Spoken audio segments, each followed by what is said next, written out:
Chef Keone is teaching us how to make chutney. What kind of chutney are we making today? We're going to make pineapple mango chutney, and actually Cheryl's going to be doing the cooking, and I'll do some of the cutting. What are we doing? What did you do so far, anyway? So I put in the oil, and I'm putting in the ginger, and the red chili flakes, and the onions.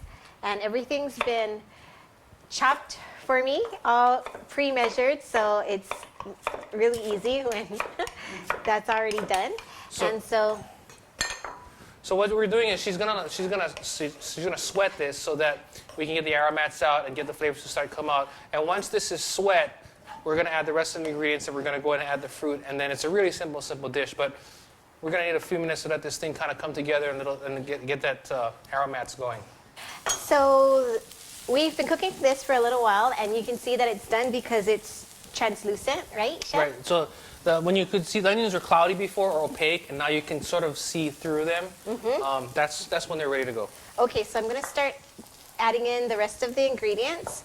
So I'm adding in the brown sugar, and then this is allspice. And then I have curry powder and raisins that have been soaked in apple juice. Yep. And then this is vinegar. Yep. And finally the salt. And so while this is cooking a little bit, Keone, tell us what chutney is and how does it differ from like a relish or compote? Well, I mean, chutney is probably very much associated with Indian cuisine.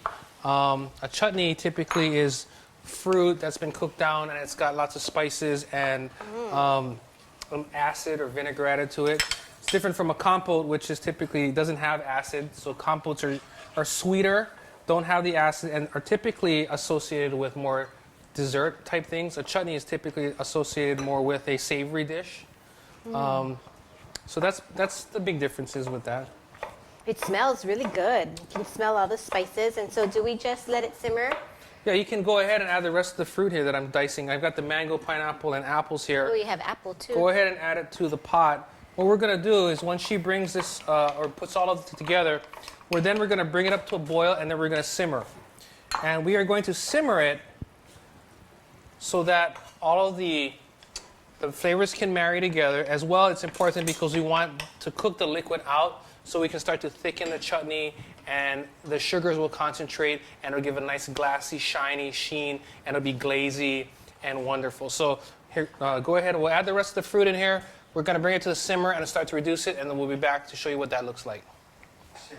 So this has been simmering for a while, and it looks like it's just about done. The liquid has been reduced. The fruits are soft, and the flavors are all mixed in well together. It smells really great. Do you think it's done? It is done. We have one more step, though. You're going to add some mint. So I'll put it in, actually, and go ahead and stir it in. All right. And that's going to really just give it a nice burst of freshness. Okay, so the acidity is going to give it freshness. The mint's going to give it that really nice, vibrant color and put some nice edges on there. And then, yeah, that's it. So okay, go ahead. You're going to hold that for me. Yeah. And what can we put this on?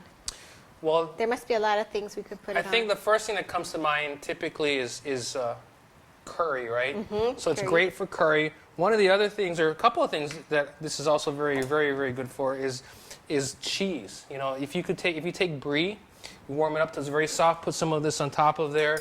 It's really good at brie, and then chutney is an amazing, amazing, amazing accompaniment with pork. Ooh. We have this is like 15-hour braised pork belly that we have here. Wow. That we just we braised it, and then we went ahead and we crisped the skin, so it's got that really crisp kind of like Chinese roast pork skin, really soft, wonderful texture on the inside, and makes sweet, a great appetizer. Tart, and pork.